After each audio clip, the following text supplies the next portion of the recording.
In 1965, a seemingly mild-mannered bank worker moved his family into a luxurious Victorian mansion located in the upscale neighborhood of Westfield, New Jersey. The massive 19-room estate was the pinnacle of luxury, even sporting a ballroom which contained an original Tiffany stained glass window. The family patriarch, a devout Lutheran by the name of John List, had accepted a job as vice president of a local bank, providing him with the ample salary needed to afford such upscale living conditions. List was born in Bay City, Michigan in 1925. His father, John Frederick List, was an extremely religious man who taught Sunday school and raised John to be a man of extreme faith, totally dedicating himself to the Lord. His mother, Alma List, was equally strong in her faith and encouraged her son to always live a life that would reflect proudly on his family and their beliefs. John was the only child his parents would have. His father was much older than his mother, with the senior John being well into his 60s when the 37-year-old Alma became pregnant, and this was very likely one of the deciding factors as to why they didn't have more children. John graduated high school in 1943 and enlisted in the Army that same year, wanting to help out his country during the Second World War any way he could. That way ended up being as a lab technician for the majority of the war until he left the Army in 1946. During this time, his father passed away, leaving the younger John in the position of having to take care of his mother. John later would enroll at the University of Michigan, where he received a master's degree in accounting as well as a bachelor's degree in business administration. In 1950, he was called back into service when the Korean War broke out, this time being assigned to the U.S. Army Financial Corps. It was here that John would meet Helen Taylor, whom he would eventually marry. Helen had previously been married to a U.S. infantryman who lived on base, and the two had a daughter together. However, after the war broke out, he was sent to fight over in Korea, where he was killed in action, leaving Helen a widow. Helen and John began dating and eventually married in Baltimore, Maryland on December 1, 1951. The two had a rocky relationship from pretty much as soon as they said "I do." Helen was a heavy drinker and nowhere near as religious as her buttoned-up son of a Sunday school teacher husband, which would often cause conflict throughout their marriage, but particularly once they had children. Helen also kept secret from John the fact she'd contracted syphilis from her previous husband. She kept this from List for essentially their entire marriage. In fact, the location of Baltimore had specifically been picked for their wedding by Helen due to the fact that Maryland was one of a handful of states that didn't require premarital testing for syphilis. John didn't find out about this until 1969, when the two had been married for almost 20 years. For those who don't know, syphilis causes severe psychological issues the further it progresses, and when you combine that with alcoholism, it made Helen a very unstable person, to put it mildly. When John left the Army, he and Helen moved back to Michigan, where they would spend their next several years. It was here their three children, Patricia List, John List Jr., and Frederick List, were all born. John brought his children up as devout Lutherans, teaching them to live a humble life free of sin and not indulge in earthly pleasures, taking them to church every Sunday, and projecting an image of being this very pious, upstanding religious family. And John cared very deeply about maintaining this image. For him, how his family was perceived was very important. His image as a well-to-do man of faith who kept his and his family's lives orderly was everything to John List, and it would be the threat of having this image shattered that would drive him to commit the acts we're going to discuss later in the video. In 1965, John took out a mortgage on a mansion in New Jersey's affluent Westfield neighborhood. The name given to the mansion by the locals was Breeznole, a 19-room Gilded-Age behemoth of a home which stood as a monument to the tremendous wealth and power of the neighborhood surrounding it. At the time, John had just gotten hired as an accountant for a local bank named Jersey City Bank, a job which paid him very handsomely. So handsomely, he was able to move his entire family into this very expensive home, with his mother Alma, now almost in her 80s, coming to live with them as well. On the surface, it looked like John List was every bit in control of his life as someone could be. Following his strict moral compass and living humbly for the Lord had brought his family to a place of great success. Behind closed doors, though, things weren't quite as pretty. Helen's condition had made her, by all accounts, a very unpleasant person to her husband.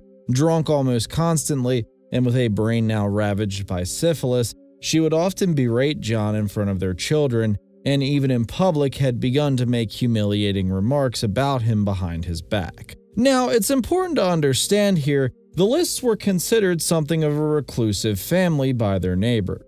They kept to themselves mostly and didn't really interact with anyone outside of church. Again, this was very much the image John wanted to project.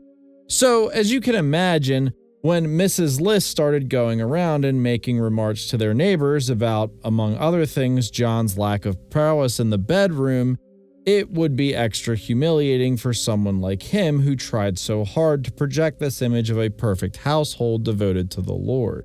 Helen's behavior became so bad that John, who again didn't know about his wife's condition at this point, finally demanded she go see a doctor, where he was made aware that she had syphilis.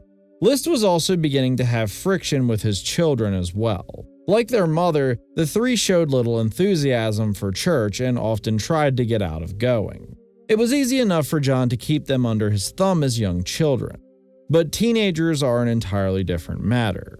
Patricia had started dating a guy at school and was participating in the drama club, neither of which her father approved of. And with both his sons coming up in age behind their older sister, List was concerned he would see similar behaviors arise in them also. John saw himself as the moral foundation for his family, and truly believed without him around, his children would be lost. The last straw came in 1971, though, when the final piece of John's carefully crafted image was about to shatter. John was laid off from his job at the Jersey City Bank.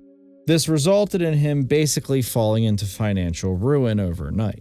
In order to cover their mortgage payments, John transferred money from his now 84-year-old mother's savings account. He was so humiliated by his job loss that he would continue to wake up each morning and pretend to go to work so he didn't have to tell his children what had happened. John applied for several jobs but had no luck finding employment despite his qualifications. Things got so desperate that he encouraged his children to look for part-time work, which he claimed was to teach them responsibility, but was rather a way to try and earn income for the family. Between his toxic relationship with his wife, his paranoia over his children abandoning God and damning their souls to hell, and the utter destruction of his personal finances, something inside John List snapped. He knew he was only going to be able to maintain the facade for so long. Eventually, his mother's savings would be drained, and he would need to admit the truth to his family, forever shattering this image of him as the stoic, frugal man of God that he wanted them to see. In John's mind, this would destroy any respect his children still had for him, sending them spiraling off into a world of sin without his steady hand to guide them.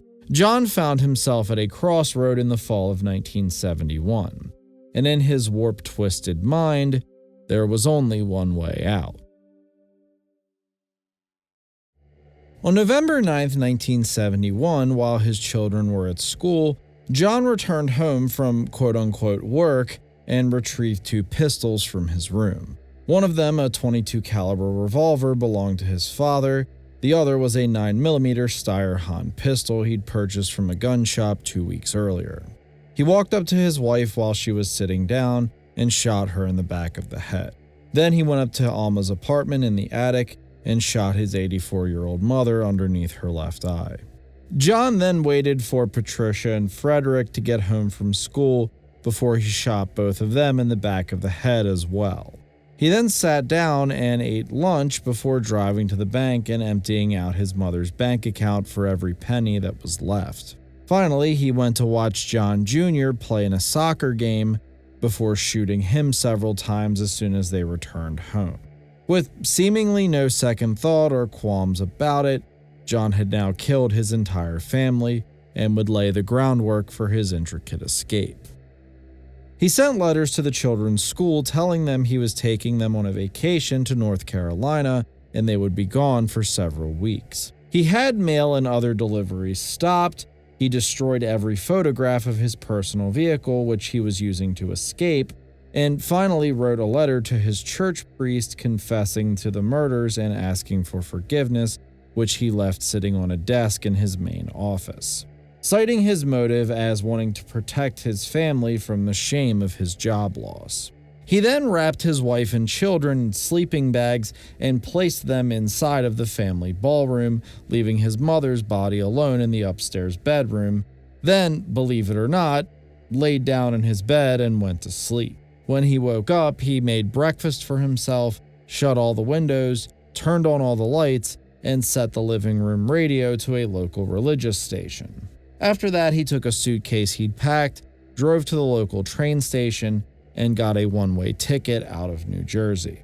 It took almost a month for police to realize something had even gone wrong. Due to the meticulous way John had covered his path, no one even realized anything had happened for several weeks. After a while, neighbors did start to wonder why the house was playing the same religious music 24/7, with their lights on at all hours of the day and night. Eventually, the friends of the children and people who knew the list from church became concerned, and finally, on December 7th, police were dispatched for a wellness check where they discovered the bodies. An emotional funeral was held days later, where the list's children's classmates functioned as their pallbearers, and the pastor who John wrote his confession to made a public plea for John to turn himself in. A plea that would be ignored.